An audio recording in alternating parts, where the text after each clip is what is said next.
ሰላም እንዴት ናችሁ? ሰላም ናችሁ ሆይ? እኔ እግዚአብሔር ይመስገን ሰላም ነኝ። ዛሬ በአዲስ ቪዲዮ መጥቻለሁ። ጨጓራን እንዴት አጽድተን እንደምናስቀምጥና እንደምንጠቀም ነው። በጣም ቀላል ነው። ጨጓራ ይሄ የትልቅ ከብት ስለሆነ ትንሽ ጠንከር ያለ ነው። መጀመሪያ በደንብ ጥብ አድርገዋለሁኝ የላዩን እስከሚለቅ ድረስ ፈርሱ ከላዩ ላይ ሽታው ሁሉ ነገር እስከሚለቅ በደንብ አድርጌ አጥበዋለሁ። የውስጡን ክፍል አልነካውም፣ ምክንያቱም እሱም በኋላ ነው ማጸዳው። የላዩን በደንብ አድርገን እጥብ አድርገን ካጸዳ ነው በኋላ በምንፈልገው ሳይቆረጥ ቆረጥ አድርገን አሳንሰን እንቆራርጠውና እናጸዳዋለን ማለት ነው። በደንብ አድርገን ቆንጆ አድርገን ካጸዳ ነው በኋላ በውሃ በደንብ አድርገን እናጥበውና ከዛ መጥበሻ ላይ ውሃ እንጥዳለን፣ ወይ ድስት ላይም ሊሆን ይችላል። ውሃው ሲፈላልን አጥበን ያዘጋጀነውን ጨጓራ ፍል ውሃ ላይ እየነከርን ትንሽ ለትንሽ ደቂቃ ቆየት እያደረግን እያወጣን ከላይ ያለውን ጥቁሩን ክፍል በደንብ አድርገን እናጸዳዋለን፣ እናወጣዋለን። ከላዩ ላይ እንገፍለታለን። እንዳልኳችሁ የትልቅ ከብት ስለሆነ ትንሽ ጠንከር ይላል።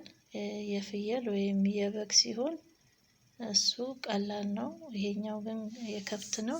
በዚህ መልኩ እንደዚህ ቆራርጬ አዘጋጀሁትን ውሃ ላይ ፍል ውሃ ላይ ነከር እያረኩኝ እያወጣሁኝ ከላዩ ላይ እንደዚህ አነሳለታለሁ ጥቁሩን። ትሪፓ ሲሰራ አንዳንድ ቦታ እንደዚሁ ነው እየከትፈው የሚሰሩት፣ ግን ይሄ እንደዚህ ሲሆን ደግሞ ቆንጆ ይበልጥ ንጹህ ይሆንልናል። እኔ መስራት የምፈልገው በዚህ መልኩ ነው ማለት ነው።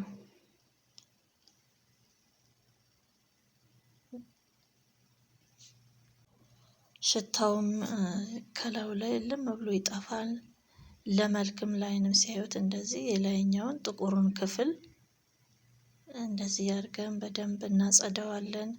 የስረኛውን ክፍል ያልነካሁት አሁን እንደዚህ በምንፈቀፍቀው ይሄኛው ያላነሳሁት እዛው ላይ ስግስግ ስለሚል ለዛ ነው። አሁን ሁሉንም አጽድቼው ቆንጆ አድርጌ መጥቻለሁ። እዚህ ጋር ቪዲዮ ሳጥበው የገባ መስሎኝ ነበር፣ ለካ አልገባም። ስለዚህ በደንብ አድርጌ በውሃ አጥቤ የውስጡንም ክፍል እንደዚህ እየላጥኩት አሁን ላይ ጽድት እናደርገዋለን።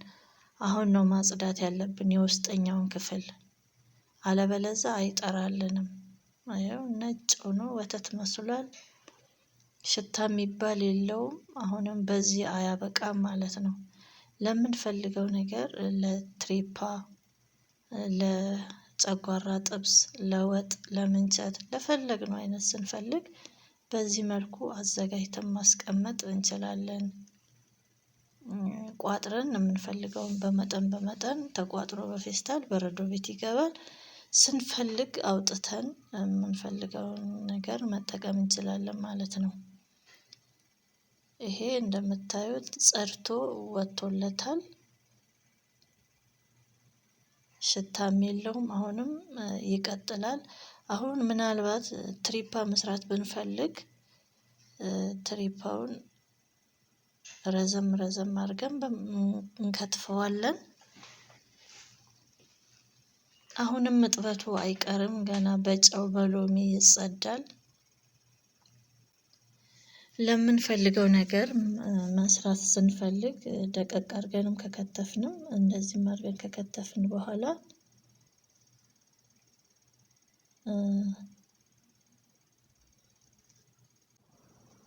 ተመልሶ አሁንም እንጥደዋለን ማለት ነው።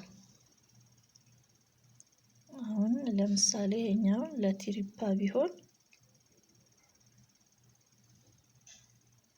አጽድተን አጥበን ያስቀመጥነውን ጨጓራ አንስተን እንደዚህ እየከተፍን ረዘም ረዘም ማድረግም ይቻላል። እውነት ለመናገር መልኩ ራሱ በጣም ነው የሚያምረው። እዛ ላይ ሽታው ጠፍቷል። እዛ ይሄኛው ለትሪፓ ነው። ለትሪፓውን ስንፈልግ በእነዚህ በእርጥብ ቅጠሎች አብረን ደግሞ እንቀቅለዋለን። በሶ ብላለ ሮዝመሪ ከሴ ደግሞ አለኝ እርጥቡ እሱን አድርገን እንደገና እንጥደዋለን። አሁን ትሪፓ ሲሰራ መጀመሪያ ጨጓራውን ማብሰል ካለብን ውሃ እንጥዳለን። ከዛ የከተፍነውን የትሪፓ ጨጓራ እንጥደዋለን።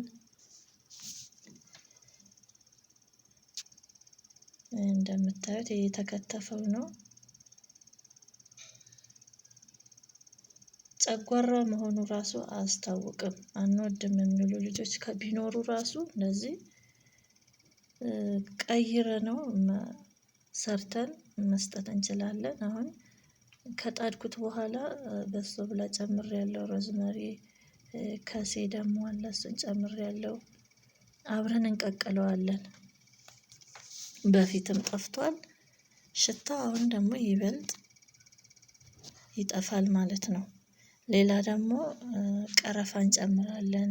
ቅርንፉድ፣ ሄል ካላችሁ ያለንን እነዚህ እርጥብ ቅጠሎች ባይኖራችሁ ራሱ ቀረፋው ብቻ በቂ ነው። በቀረፋ ብቻ መቀቀል እኔ ስላለኝ በእነዚህ ሁሉ አድርጌያለሁ። ቀረፋና ቅርንፉድ ጨምሬበታለሁኝ።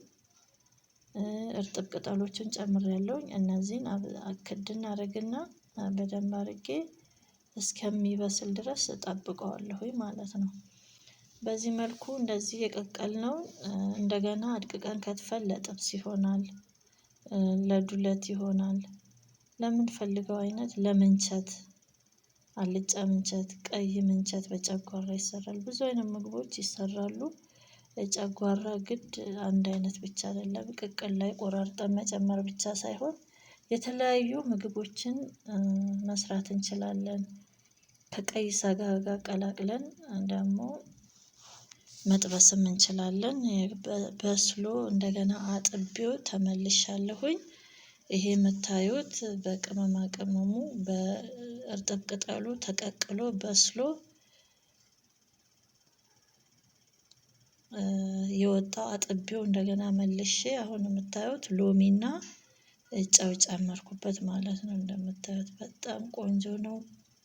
በተለያየ መንገድ መስራት እንችላለን። እንደዚህ አጽድተን ያስቀመጥነው ከሆነ አሁን ይሄንን ትሪፓ መስራት እንችላለን። በቃ በዚህ የበሰለ ነው፣ የጸዳ ነው፣ ምንም ሽታ የለውም። ሽንኩርታችንን አቁላልተን በቲማቲም በካሮት አድርገን ትሪፓውን መስራት እንችላለን ማለት ነው። ቤተሰቦቼ እንደወደዳችሁት ተስፋ አደርጋለሁ። እስካሁንም አብራችሁኝ ስለነበራችሁ ከልብ አመሰግናለሁ። እግዚአብሔር ይስጥልኝ። ደህና ቆዩኝ።